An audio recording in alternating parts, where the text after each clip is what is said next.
isang bahayang ito. At natutuwa tayo dahil si Kuya Mario kasama natin, di ba? Amen. Sa pag-aaral ng salita ng Diyos. Sige po, magpatuloy po tayo. Sa mundo po natin ginagalawan, meron pong dalawang spiritual na nagro-rule o nag-ahari sa mundong ito. Malamang na unconscious o hindi namamalayan ng tao, lalo na yung walang relasyon sa Panginoong Diyos, na nagro-rule sa mundong ito, in a sense, ay wala pong iba kundi ang Diablo, si Satan. Naniniwala ho ba kayo na siya ay partially nagro-rule po dito sa mundong ito? At ang isa ay walang iba kundi ang ating Panginoong Diyos. Amen. Sinasabi ho ni Jesus Christ sa John chapter 8 verse 44 na direktahan niyang sinabi sa mga Hudyo. Yung mga Hudyo po sa John 8:44, meron naman po silang Diyos na kinikilala sa buhay nila. Pero nire-reject nila si Kristo sa kanilang buhay. Di ba? Kaya sabi ni Jesus Christ, bakit di nyo matanggap ang inaaral ko? Yun sabi niya. Kasi Diablo ang inyong ama, kung ano ang gusto niya, yun ang inyong ginagawa. Siya'y mamamatay tao sa simula pa at kalaban ng katotohanan. Ang nakikinig sa akin at sa aking aral ay ang mga anak ng Diyos. So kung inyong makikita, isa sa parameter o sukatan ng isang tao na kumikilos ang Diyos sa kanyang buhay at maaaring nasa panig siya ng ating Panginoong Diyos ay ang isang tao na mayroong pagnanais at desire sa kanyang puso na makilala ang Diyos sa kanyang buhay. Or else, isang tao na nire-reject niya, tinatanggihan niya ang katotohanan patungkol kay Kristo. Ngayon, maliwanag na hindi namamalayan ng tao sa kanyang sarili, tinutukoy ko dito yung walang tama at maayos na relasyon at pananampalataya sa Diyos, na ang tingin nila sa sarili nila ay maaaring meron naman akong Diyos katulad ng mga Hudyo. Yeah? Hindi naman ako nakakalimot sa Panginoong Diyos katulad ng mga Hudyo. Pero ang tanong natin dito, ikaw ba, yung tao ba na yon, ay merong maayos na relasyon at pananampalataya kay Kristo? Dahil ang gusto ng Lord ay hindi lang natin siya kilala, kundi gusto niya may relasyon tayo sa Kanya. Now, mandaraya ng Diablo. At naniniwala ako na ang isang tao na mayroong malapit at tamang pananampalataya sa ating Panginoong Diyos, sa ating Panginoong Jesucristo, ay meron siyang struggle, meron siyang tinatawag na paikipagtunggali sa gawa ng Diablo, gawa ng sanlibutan sa mundong ito. Alam niyo, gusto kong ipaunawa sa inyo, si Satan o ang Diablo ay hindi po haharap sa atin. Hindi ko haharap, kasi matatakot tayo Meron na ba rito na humarap ang Diablo sa inyo at si Satanas at sinabi, Graciela, ako ang Diablo, ako si Satanas. Meron ba? Ala naman Pero, merong instrumento ang Diablo dahil partially naghahari nga siya dito sa mundong ito na ginagamit. At alam niyo kung sino ginagamit niya? Tao po. Tao po ang ginagamit ng Diablo para ang isang tao ay maimpluwensyahan sa kanyang pananatili sa pagiging makasalanan at hindi siya makalapit sa Panginoon. Or else, isang tao na namumuhay sa kasalanan sa katangian na meron siya. At yan ang isa sa maganda po na dapat nating talakayin sa gabing ito. Kaya marahil po siguro ay makibukas kayo sa akin sa sulat ni Apostol Paul na salita ng Panginoong Diyos. Dito sa Efeso Kabanatang 6, ang talata po ay Gis. Ganito po ang sabi ng salita ng Diyos. Efeso chapter 6 verse 10. Sa wakas, magpakatibay kayo sa pamamagitan ng inyong paikipag-isa sa Panginoon at sa tulong ng dakilang kapangyarihan niya. Verse 11, isuot ninyo ang baluting kaloob ng Diyos upang mapaglabanan ninyo ang mga lalang ng Diablo. Sapagkat ang kalaban natin, hindi mga tao, kundi mga pinuno, mga may kapangyarihan at mga tagapamahala ng kadinimang namamayani sa sanlibutan ito, ang mga hukbong espiritual na kasamaan ng himpapawid. Kaya't isuot ninyo ang baluting mula sa Diyos, sa gayon, makatatagal kayo sa paikipaglaban pagdating ng masamang araw na iyon. At pagkatapos ng inyong paikipaglaban, ay matatag pa rin kayong nakatayo. Kaya't maging handa kayo. Now listen. Bago sinabi ni Apostle Paul sa wakas. Sabi niya sa wakas. Dito ay nais ipakita ni Apostle Paul ano ba ang dapat na maging konklusyon o pagtatapos niya sa kanyang mensahe mula kabanatang 1 hanggang kabanatang 6. Sa wakas. At the end, sabi niya. Pinapakita niya ngayon dito na yung aral niya patungkol sa taong namumuhay sa kaliwanagan. Sa chapter 5. Sa buong chapter 5 na ito, verse 1 hanggang verse 20, pinakita niya na ang isang taong hinirang ng Diyos ay dapat namumuhay sa liwanag ng ating Panginoong Jesucristo sa pamamagitan ng kanyang salita at nakikita sa kanyang pananalita, pag-iisip at gawa ang isang tunay na may relasyon sa Diyos. Ngayon, pagdating ng verse 21 hanggang verse 33, ay tinalakay niya ang dapat na maging relasyon ng mag-asawa. Ano yung relasyon ng mag-asawa? Dapat ay nakasentro kay Kristo. Kung ninyo maiisip, bakit una niyan tinalakay ang mag-asawa in verse 21 hanggang verse 33? Dahil ang diablo, ang una niyang inaatake ay ang relasyon ng mag-asawa. Why? Kasi pagka nadipit niya, na-impluwensyahan niya ang relasyon ng mag-asawa, kaya niyang iguho ang isang pamilya. Nakuha niyo punto rito? Kaya sinasabi ngayon dito ni Apostle Paul, yung magiging panuntunan ng lalaki at saka ng babae. Ano daw yung panuntunan ng mag-asawa? Simple po. Ang sabi, mga lalaki, ibigin ninyo ang inyong asawa. Kayo naman mga babae, magpasakop kayo sa inyong asawa. Tanda ng inyong paggalang sa isa't isa. Bakit daw gagawin yon? Gagawin nyo yon alang-alang kay Kristo. So bakit po tinalakay ni Paul yung verse 21 hanggang verse 33 na ito? Kasi nga po, kapag ang naging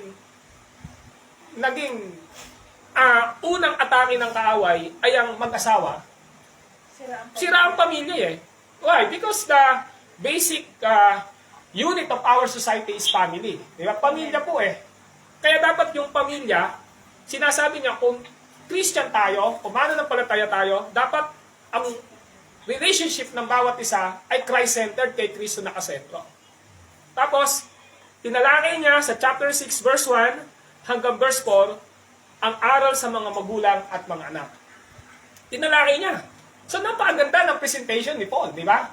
Una, magulang. Kailangan kayo nakikita yung respetohan niyo sa bawat isa. Mga asawa na lalaki, ibigin niyo ang inyong asawa. Mga babae na asawa, pasakop kayo sa inyong mga asawa.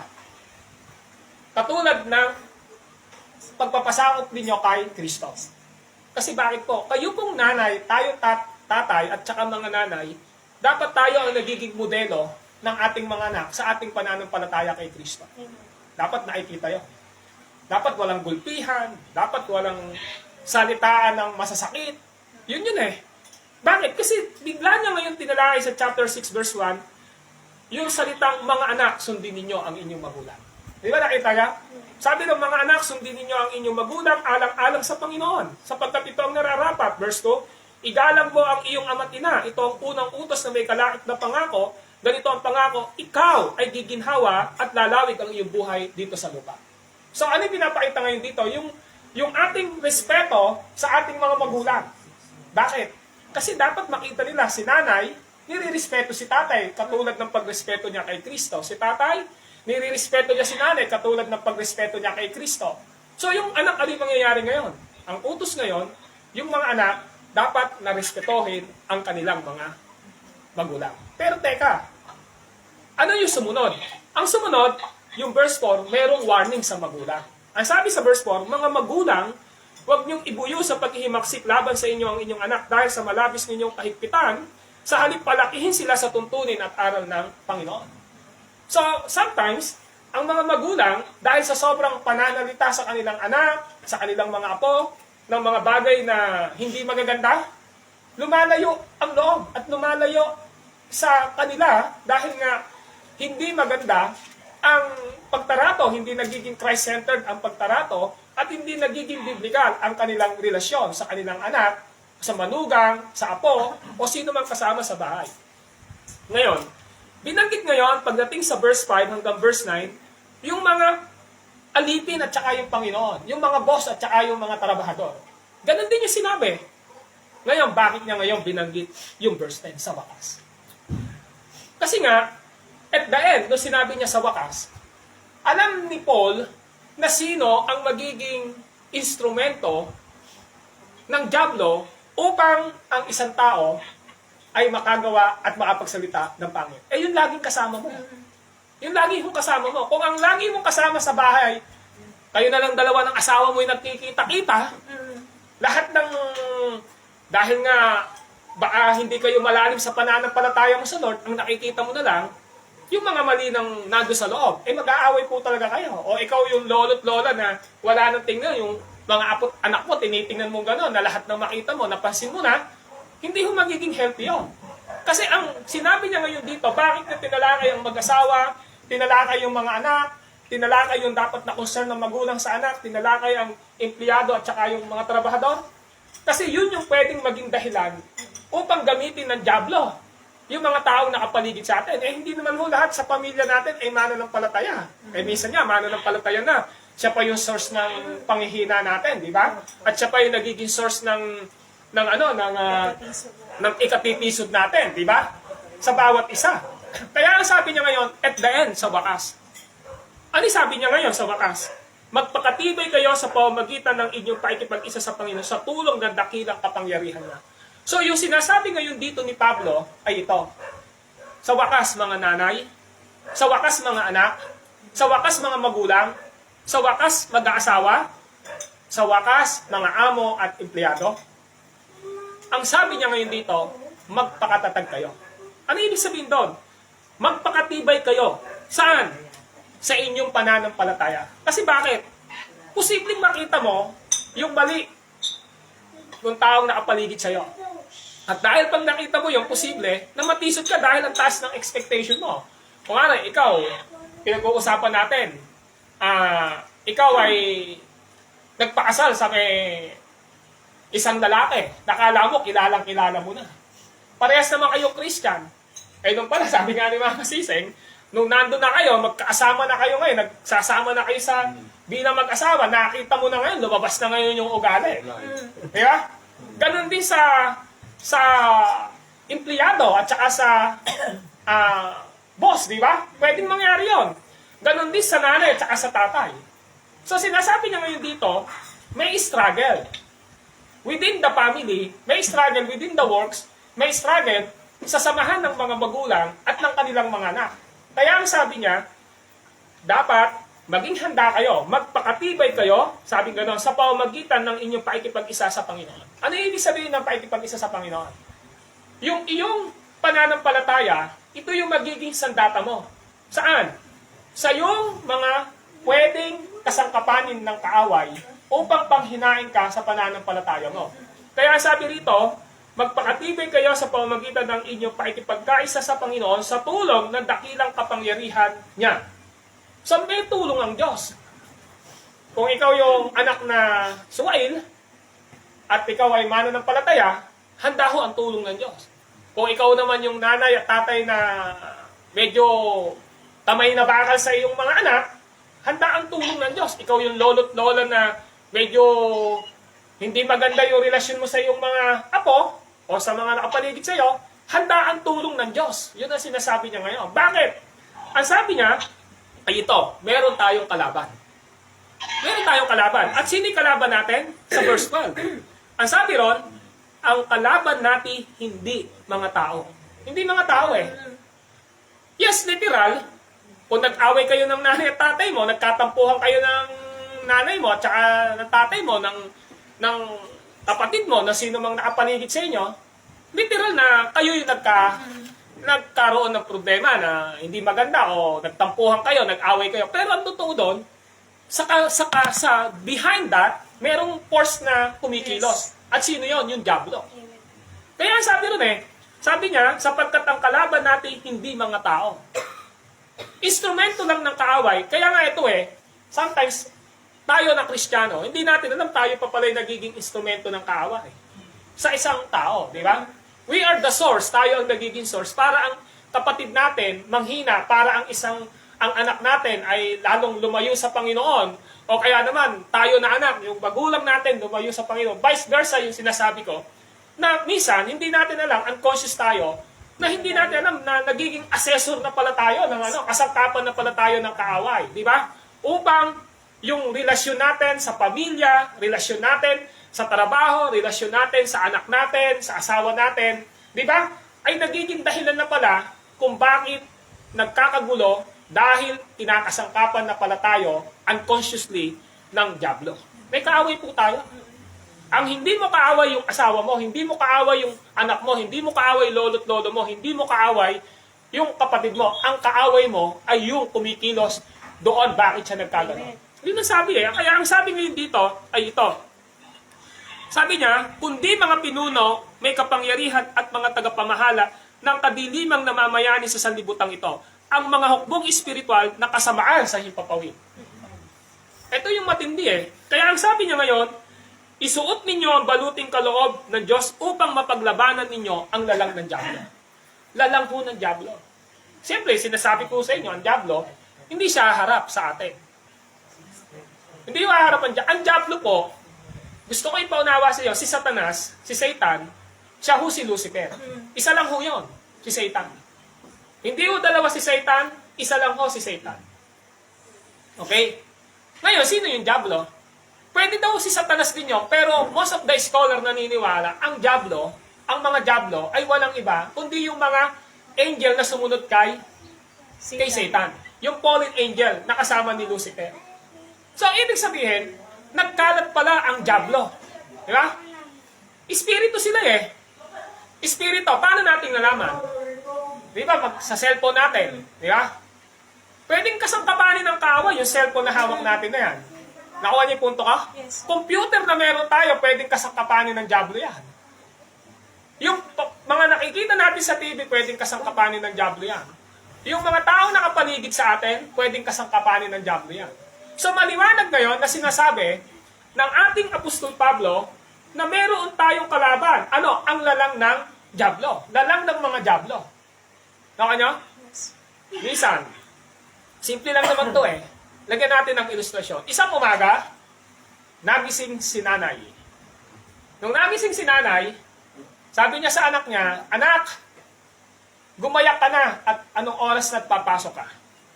Nagreklamo ngayon si anak. Ang sabi, "Bakit ba pinipilit niyo akong pagayakin?" Hindi nagalit ngayon si nanay. "Ikaw na nga yung pinagagayak ikaw pa'y galit." Narinig ngayon ni tatay. "Ano naman bang mga mag-ina kayo? Wala na kayong ginating umaga, magganyanan na lang kayo."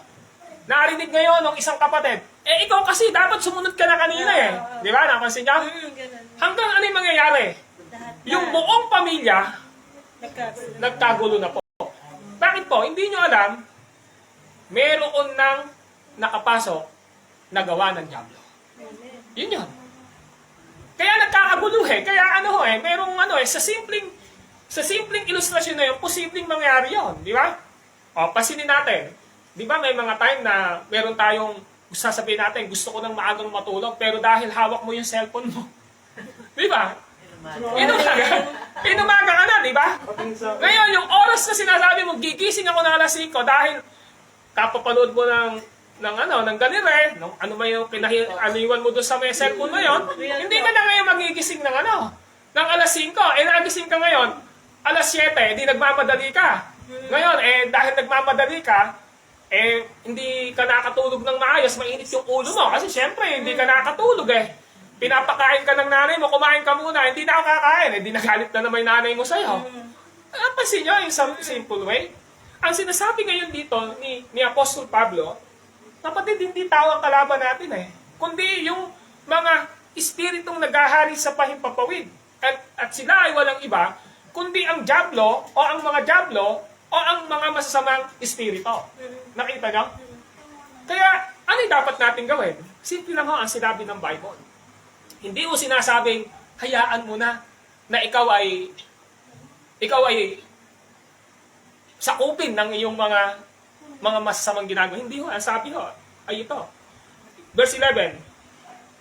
Tingnan niyo po. isuot ninyo ang baluting kaloob ng Diyos upang mapaglabanan ninyo. Nilalabanan po. Eh di, sa umaga, kung yung eksena kanina, nakita mo yung nanay mo, pinagagaya ka, huwag ka nalang magsalita. Labanan mo na lang kasi baka pag nagsalita ka ng hindi maganda,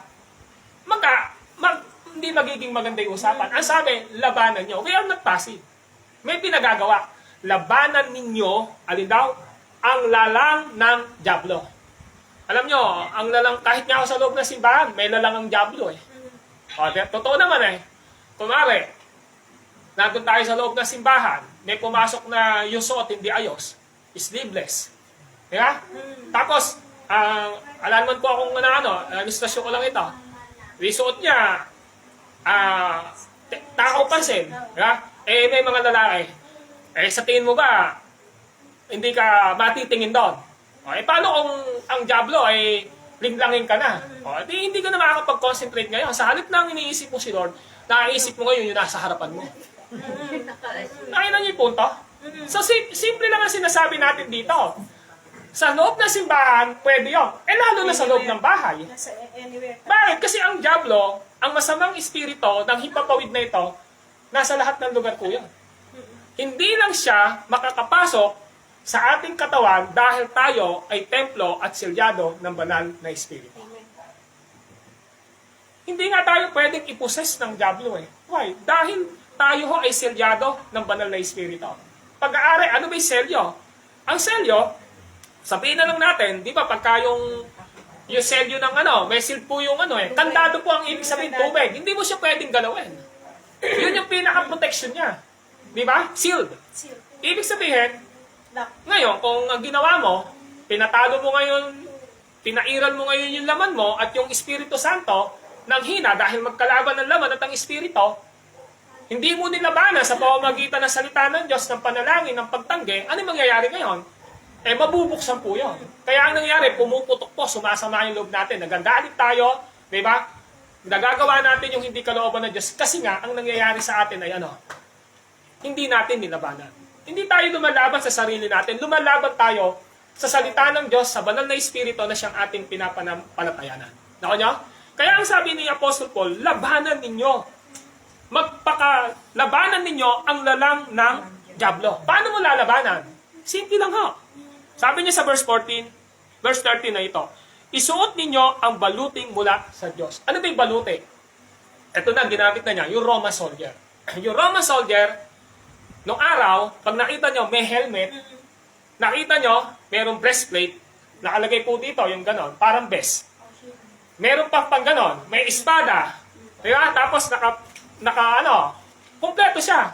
Kaya kahit pukpukin mo yung ulo, hindi masasaktan kasi may helmet eh. Kaya kahit na pagka ikaw, kakanain mo siya, iispadahin mo. Kapag ka naman ginanong ka din sa dibdib, hindi ka rin tatamaan kasi nga, may protection ka. Kahit tumakbo ka, hindi ka pa rin. Bakit? Kasi nga, nakashoes ka ng paikipagdigma. Yun ang gusto niyang ipakita. Ngayon, hindi ho literal na sinusuot yun. Meron tayong dapat gawin. At ang ginagawa natin ay nasa verse 18. Tignan niyo ang sabi, ang lahat ng ito'y, ano daw? Gawin ninyo sa pamamagitan ng mga panalangin at pagsamo. Manalangin kayo sa lahat ng pagkakataon sa patnubay ng Espiritu. When we pray, kapag nananalangin tayo, alam niyo nangyayari, pinoproteksyonan tayo ng Diyos. Kaya yung typology ng Roman soldier, yung panlaban niya, kapag hindi ka nagpe-pray sa umaga, hindi ka nagpe-pray pagkagising mo, o hindi ka nag-i-intercede sa buong maghapon, pagkagising mo pa lang, may naiisip ka ng hindi maganda. Kaya minsan, ayun nangyayari sa atin. Di ba minsan, overthinking na tayo. Kasi nga, we are not praying. Pero pag nagpe-pray tayo, puproteksyonan niya yung ulo natin eh. At ang proteksyon ng ulo natin na ito, mapakahalaga nito. Bakit? Dahil nandyan yung utak natin, nandyan yung pinakamahalaga. Pero mahalaga din po yung breastplate. Dahil yung puso yung pinoproteksyonan doon. Ibig sabihin, kapag nagpe-pray tayo, sinusuot natin ang baluting kaloob ng Diyos. At pinoproteksyonan niya tayo. Kaya ang problema po, di ba? Ang daming chismosa, ang daming magagalitin, ang daming nahuhumaling sa mga social media, ang daming nahuhumaling sa mga vices, sa mga bisyo. Ang problema po ng tao na yon, kahit na Christian siya, hindi siya mapalananginin. Subukan niyo po isang linggo. Mula ngayon, every morning mag-pray kayo. Sana magkita tayo sa susunod. I-try lang po natin. Every morning mag-pray ka. Every time na meron kang nakikitang nagagalit ka, mag-pray ka na agad. Kunwari, nakakasar naman ito, mag-pray ka na. Ganun yung gawin mo. Tapos, i-share mo sa atin kung meron bang nangyari. Kasi bakit? Sometimes we are lack of prayer. Hindi tayo nagpe-pray eh. Ang promise ng Panginoong Diyos, sa verse 13, ang lahat ng ito'y gawin ninyo sa pamamagitan ng panalangin at pagsamo. Ano ibig sabihin? Kapag ka nananalangin ka, sinusuot mo ang alin daw? Ang helmet ng kaligtasan. Ano pa? Sinusuot mo ang pagiging matwid. Ang sabi doon sa verse 14, gawin ninyong bigkis ang katotohanan, itakip sa dibdib ang baluti ng pagkamatwid, at isuot ang panyapak ng pagiging handa sa pangangaral ng mabuting balita na maipagkasundo sa Diyos. Taglayin ninyo lagi ang kalasag ng pananalig kay Kristo bilang pananggat pamatay sa lahat na nagliliyab na palasok ng masama. Yung masama dyan, diablo yan, kaya malaking M eh. Isuot ninyo ang helmet ng kaligtasan at kunin ninyo ang tabak na kaloob ng Espiritu Santo sa makatwid ang salita niya. So we need to pray and have meditation of God's Word. Kapag ginagawa niyo po yan, ano mangyayari sa atin? Pinoproteksyonan po ng Diyos yung atin pananampalataya. Yun po ang reality. Alam niyo bakit tayo minsan na dadaya ng kaaway, bakit tayo mabilis bumigay? We are lack of prayer and devotion. Yun ang gusto ipakita ngayon dito. Kaya, pinapakita ngayon dito, sa mag-asawa, dapat meron kayong prayer time. Di ba? Dapat meron kayong sharing of the Word of God. Dapat sa mga anak at magulang, dapat nagpapanalangin kayo sa bawat isa at meron kayong salita ng Diyos. Di ba? Yun ang pinapakita ngayon dito. Kasi bakit? Meron po tayong kalaban. Now, this is my last word na i-quote ko. Ano sabi ng 1 Peter chapter 5, verse 8? Humanda kayo't magbantay. Sapagkat ang kaaway ninyo ay parang liyong umaatungan. Ang diablo na inyong kaaway ay parang liyong umaatungan. Ano daw ginagawa? Humahanap siya ng masisilong. Every day, nakaabang ang diablo. Every day po. Ngayon lang, nag-aabang ang diablo eh. Hahanapan tayo ng butas. Pag Diba? nagbigay ka ng pong dyan. Nagbigay ka ng pang kapag ka nagsalita ka. Yes, kapag ka kumilos ka, kapag ka nagbigay ka ng clue sa kanya, pwede ho niya na itulak ka niya. Yeah? So ngayon, ano yung pinakamagandang dapat na maintindihan natin? Kailangan ho natin maging spiritual tayo. Huwag po tayong manghinawa na manalangin. Kapag ka meron na tayong dinadaanan na tukso, may dinadaanan na tayong pagsubok, may dinadaanan na tayong panghihina sa pananampalataya, kapag ka hindi natin kaya ang lahat ng bagay, the first thing na dapat natin gawin ay manalangin at magbulay-bulay ng salita ng ating Panginoong Diyos. At kapag ganun ginawa natin, pinoproteksyonan niya tayo. Ngayon, ang tanong natin ngayon dito, kumusta po ang everyday life natin? Kasi hindi naman tayo magkakasama eh. Ha? Hindi ko kasama sila, hindi nyo ako kasama. Kayo, maaari yung iba nagkikita-kita. Kumusta ang ating buhay pananampalataya? Relasyon mo sa asawa mo. Di ba? Relasyon mo sa anak mo, sa apo mo. Relasyon mo sa katrabaho mo. Relasyon mo bilang may mga nasasakupan ka. Kumusta? Ang sabi ng Biblia, maaaring ang mga bagay na yan, unconscious ka, maging kasangkapan ng gawa ng kaaway. Pero, hindi ka matatalo at mapuproteksyonan mo ang iyong sarili sa harapan ng Diyos, sa harapan ng tao, kung meron kang ginagawa. Susuot mo ang helmet ng kaligtasan, di ba? Kukunin mo ang tabak ng Espiritu sa makatwid ng salita ng Diyos. Isusuot mo ang pangyapak ng pangangaral ng mabuting balita. Gagamitin mo ang breastplate of righteousness, di ba? Yung pananggas ng pagiging matuwid. Susuot mo yon sa paano paraan? Sa pamamagitan ng panalangin at pagsamo. Sa pamamagitan ng salita ng ating Panginoong Diyos. Amen po ba? So yun yung dapat natin makita. So we need to be sensitive kung ang ang dumarating na ba sa atin, magkaroon tayo ng discernment dapat. Ito bang taong ito? Sa Diyos ba to? Yung sinasabi nito? Sa Diyos ba yung ano neto? Yung kinikilos neto? So we need to be sensitive. Baka later on, ma-influensyahan tayo. So mga kapatid, mahalaga na maintindihan natin. Dahil bilong tayo sa kaharian ng ating Panginoong Diyos at kay Kristo, tayo ay higit pa sa mananagumpay. At hindi tayo talunan dahil walang makapaghihiwalay sa atin sa Diyos. Di ba? At higit tayo sa mananagumpay. Yun nga lang, sad to say, sa ayot sa gusto natin, subject tayo minsan saan? Subject minsan tayo sa paggawa at impluensya ng Diablo Minsan nagagalit tayo. Tama naman, honestly, di ba? Nagagalit tayo. Minsan hindi tayo nakakapagkwento tayo ng hindi maganda. Di ba? Minsan nakakapag-isip tayo ng masama. Di ba? Minsan nakakapanalita tayo, nagagawa natin mga bagay na ito. Pero ang gusto ng Panginoong Diyos, labanan natin ang mga lahat, ang mga bagay na ito. Labanan daw po. Okay? So, isang maganda na dapat din nating makita, maraming tao, usually, ang ginagamit talaga ng kaaway ay yung walang relasyon sa Kanya. Di ba? Walang relasyon sa Kanya. So sana, dumating din yung time na yung mga taong yon ay magkaroon ng pagkakataon na marinig ang salita ng Diyos upang na sa ganon ay magkaroon sila ng kamalayan sa katotohanan at magkaroon ng panawagan ang banal na Espiritu sa kanilang buhay upang maranasan nila ang buhay na walang hanggan. Amen? So mga kapatid, kailangan nating labanan ang gawa ng Diablo. Gawa ng kasamaan sa pamamagitan ng salita ng Diyos. Di ba? Ang kasamaan, masarap. Masarap naman di ba? Di ba? Di ba? Halimbawa lang, ala naman, no open po. Kasamaan. Ano ba yung kasamaan? Pagka sinabing kasamaan, binabiolate nito ang utos ng Diyos. Yun yung kasamaan. Tama po ba? Wickedness po yun Di ba? Evil yun Ibig sabihin, nilalabanan mo ang kautusan ng Diyos. Ibig sabihin, lahat ng mga bagay na ginagawa natin na sulungat sa salita at utos ng Panginoong Diyos, magbubunga yun ng kasamaan. Kaya dapat labanan natin yan. Di ba? Alam naman natin kung ano yung kasamaan Baka pag tinanong kayo, ano ba yung kasamaan? Kaya nyo magbigay di ba? Ang dami nyo pwedeng bigay. Ano ba yon, di ba? Ganito, ganon. Ang dami nyo pwedeng i-define na kasamaan. Yun ho ang sinasabi. Kasi literally, hindi naman humaharap sa inyo ang Diablo. Yung gagamitin niya, yung nakakaakit sa ating paningin. Parang si Eva lang din.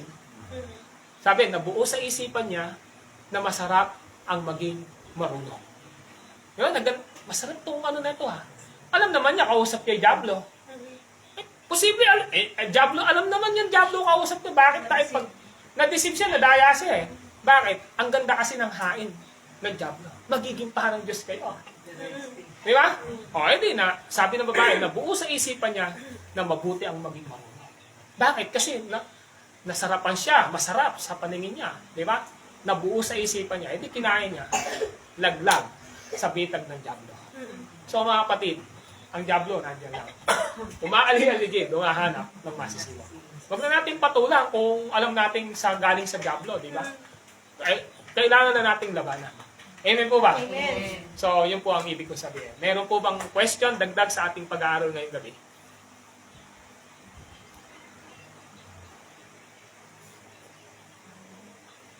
Dok, Meron pong tanong? tanong ka ba, Dok? Ayun, online. Brother, good evening. Good evening. Kayo mga brother sister.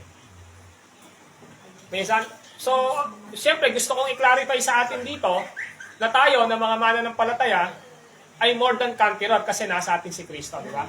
At selyado tayo ng banal na Espiritu. Yun ang gusto kong ipakita rito. Pero of course, hindi tayo libre hindi tayo libre sa takbo ng sanlibutan sa mga ginagamit ng kaaway to tempt us, tuksuhin tayo, at saka i-distract niya tayo sa maayos na pamumuhay natin sa ating Panginoon. Pero of course, lagi kong sinasabi sa inyo, ang sabi ni Pablo, kapag sinusuot natin yung baluting kaloob, kailangan natin gawin nyo ito sa pamamagitan ng pananalangin at pagsamo. Di ba?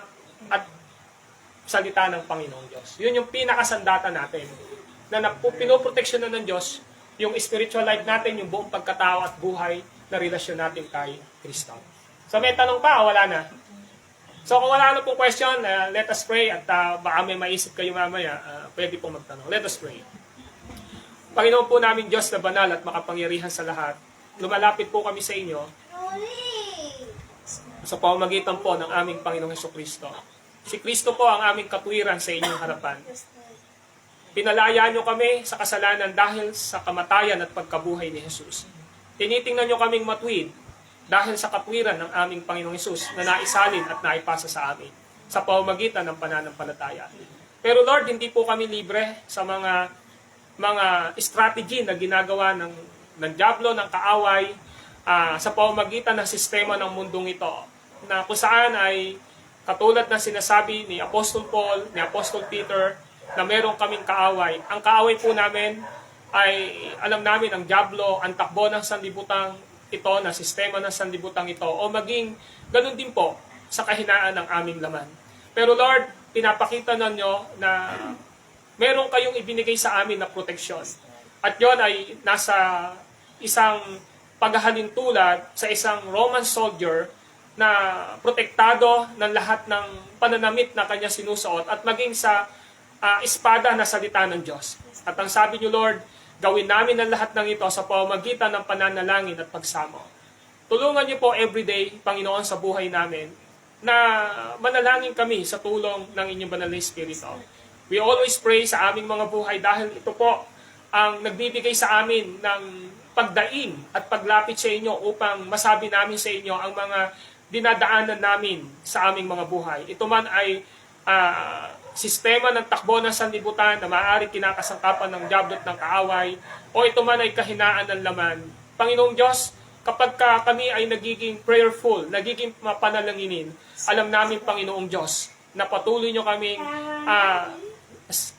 kaming binibigyan ng biyaya upang mapagtagumpayan po namin, Panginoong Diyos, ang anumang lalang ng diablo. Yun din nasabi ni Peter, Panginoon, humanda kami't magbantay sapagkat ang kalaban naming diablo ay parang liyong umaatungal, humahanap ng masisila. Ang sabi niyo, labanan namin siya. Panginoon, sa kakayanan namin, hindi namin kayang labanan ang diablo, ang takbo ng sanlibutan. Pero Lord, kaya namin ito dahil sa salita niyo, dahil sa banal na Espiritu, dahil kay Jesus na nasa buhay namin, Panginoon. Kaya nga, mananagumpay po kami, Panginoon Diyos. Lord, sa aming kalagitnaan ngayon, kilala niyo naman kaming lahat talaga. Kung meron man kaming mga kahinaan, kung meron man po kailangan na pagtagumpayin kami sa aming pang-araw na buhay, Panginoon, tulungan niyo, Lord, na tulungan kami na talikuran ng lahat ng ito at patuloy na yakapin ang katotohanan ng aral na natanggap namin sa gabi nito. At walang iba ito kundi ang aming Panginoong Jesucristo. Kaya Lord, maraming salamat sa lahat ng aral na aming natanggap. Panginoong Diyos, nagpapasalamat kami sa aming pagtitipong ito.